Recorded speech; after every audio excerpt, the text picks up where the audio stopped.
바쁘고 분주한 현대사회에서 건강과 몸매를 유지하기 위한 시간은 점점 더 부족하게 느껴진다. 여기에 헬스장 회원권은 비싸고 퇴근 후 헬스장에 가는 길은 멀기만 하다. 그럼에도 불구하고 소위 한 달 만에 살 빼기와 같은 광고는 끊임없이 이어지고 우리는 생활 속에서 운동을 위한 시간을 찾기 위해 고군분투한다. 그러다 문득 하루 10분이면 충분하지 않을까 하는 생각이 들었다.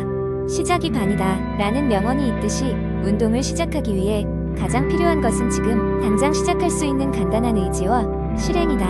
매일 10분, 그것도 집에서 할 수 있는 그 정도의 시간이면 충분히 효과적인 변화를 이끌어낼 수 있다면 어쩌겠는가. 그래서 준비한 것이 바로 이 하루 10분 홈트레이닝 루틴이다. 첫째, 플랭크로 시작하자. 플랭크는 코어 강화 운동의 대표적인 움직임이다. 자세는 간단하지만 효과는 무시할 수 없다. 팔꿈치와 발끝으로 지면을 지탱하며 몸을 일자로 유지하는 것만으로도 복부와 등 근육이 튼튼해진다. 초심자라면 30초부터 시작하고 점점 시간을 늘려보자. 플랭크는 신체의 균형 감각과 근력을 동시에 키울 수 있는 두말할 것도 없는 최고의 운동이다. 둘째로 푸시업이 있다.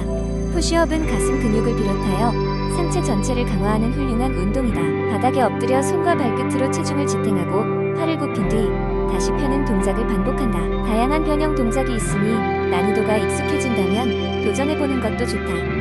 예를 들어 손의 위치를 조절하거나 무릎을 대고 하는 방법 등으로 난이도를 조절할 수 있다. 그 다음은 스쿼트다. 스쿼트는 하체 전반을 다지는 동작으로 엉덩이, 허벅지, 종아리 등을 동시에 강화할 수 있다. 발을 어깨 넓이만큼 벌리고 앉았다 일어서는 동작을 통해 근육을 자극한다. 등과 무릎 각도에 주의하며 무릎이 발끝을 넘지 않도록 유지하자.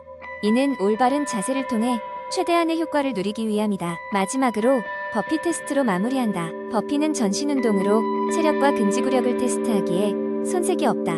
서 있는 자세에서 시작하여 몸을 낮추고 푸시업 자세를 거쳐 다시 점핑까지 이어진다. 체력을 단련하는 데 있어 이보다 적합한 동작은 흔치 않다.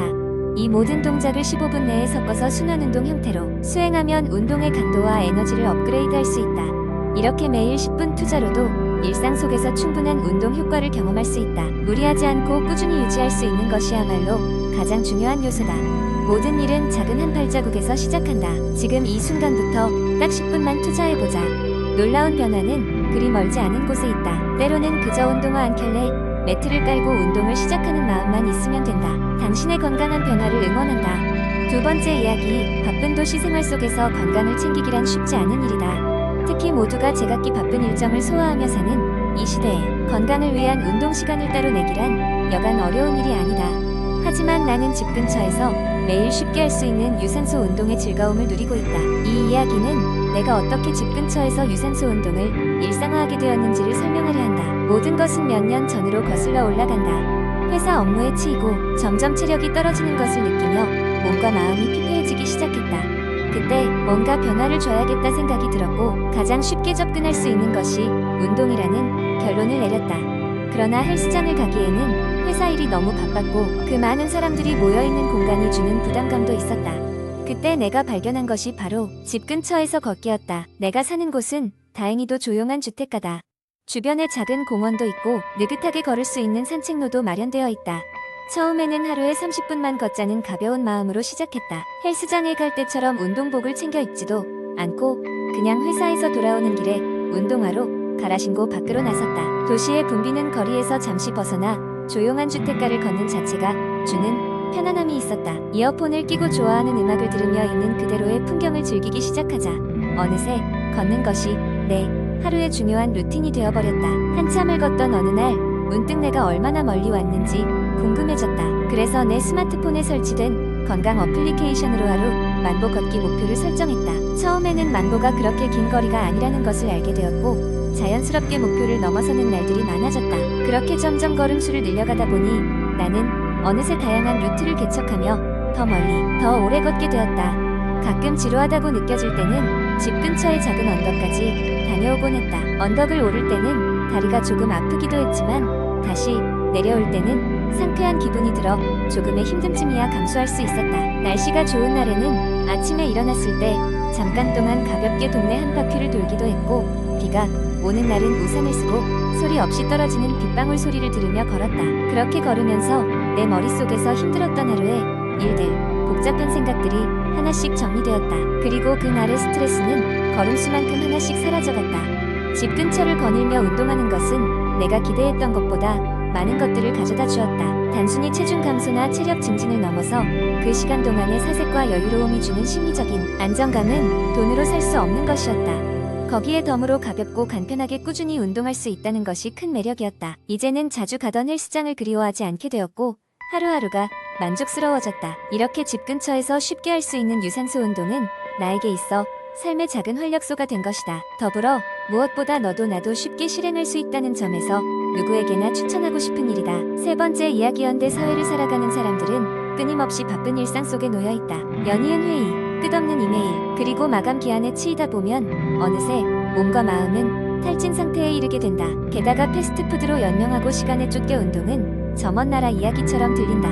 이렇게 피로가 누적되다 보면 건강에 빨간 불이 켜진다. 이러한 피로는 단순히 쉬는 것으로 해결되지 않는다. 장시간 앉아있는 자세와 반복적인 움직임은 근육의 긴장을 만든다. 따라서 적절한 스트레칭이 필요하다. 스트레칭은 근육을 이완시키고 혈액순환을 개선시켜 일상적인 피로를 덜어주는 효과가 있다. 하지만 바쁜 일정 속에서 시간을 내기란 쉬운 일이 아니다. 그래서 짧고 간편하게 할 수 있는 10가지 스트레칭을 소개하려 한다. 1. 목 스트레칭. 컴퓨터 앞에서 오랜 시간 일을 하다 보면 목이 뻣뻣해진다. 목 스트레칭은 앉은 자리에서도 간편히 할 수 있다. 머리를 한쪽으로 기울이고 천천히 돌려보자. 반대쪽도 같은 방식으로 반복한다. 2.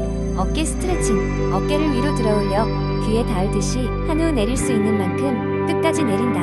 어깨와 목 주변의 긴장을 풀어주는 좋은 스트레칭이다. 3. 손목 스트레칭. 타이핑을 많이 한다면 손목 역시 지친다. 팔을 앞으로 뻗고 다른 손으로 손바닥을 잡고 부드럽게 뒤로 당긴다.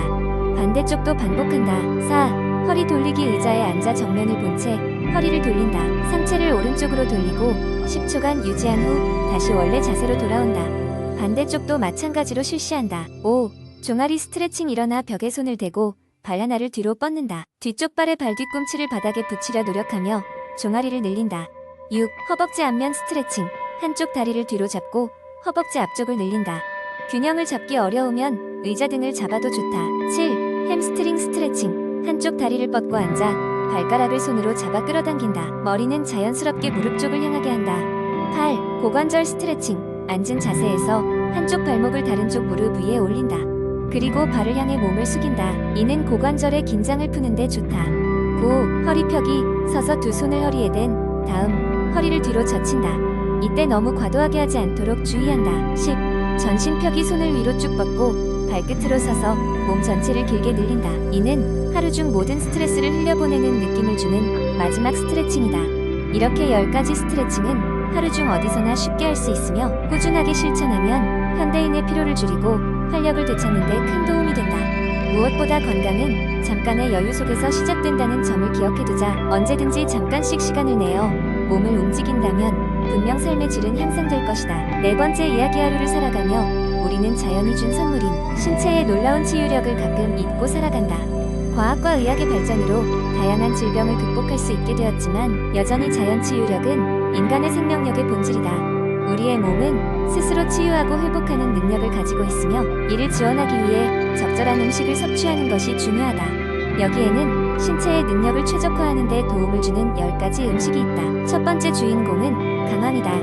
강황에는 항염증 물질인 커큐민이 풍부하게 들어있어 면역 체계를 강화하고 염증을 줄이는 데 도움이 된다. 인도의 전통의학인 아유르베다에서도 강황은 오래전부터 귀중하게 사용되어 왔다. 매일 식단에 강황을 포함시키면 만성 질환과 싸우는 신체의 방어력을 향상시킬 수 있다. 두 번째로 소개할 음식은 색상의 여왕인 비트루트다. 비트루트는 혈류를 개선하고 혈압을 낮춰 심장 건강에 이로운 것은 물론 간을 정화하는 데도 큰 도움을 준다.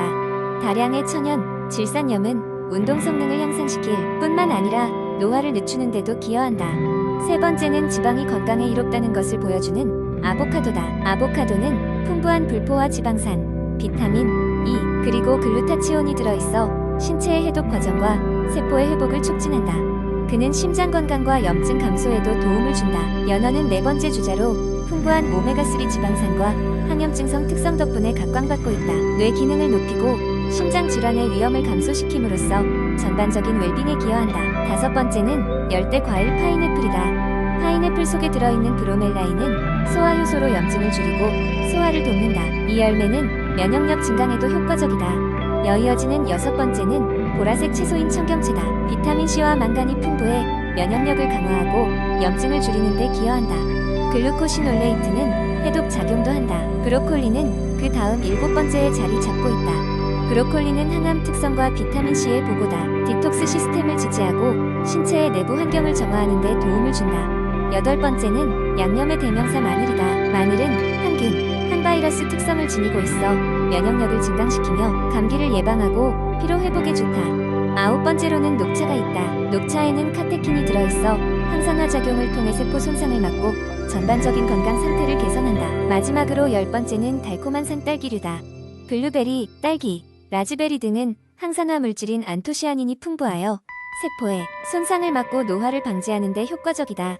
이 10가지 음식들은 일상의 약간의 변화만으로도 자연, 치유력을 극대화하고 활력을 불어넣을 수 있음을 보여준다. 천천히 시작해보자. 하루 한 가지씩 추가하면서 더 건강한 삶을 위한 축복의 발걸음을 내딛어보자. 결국 건강한 식습관이란 단지 음식이 아니라 우리를 치유하고 강화하는 세심한 여정이기 때문이다.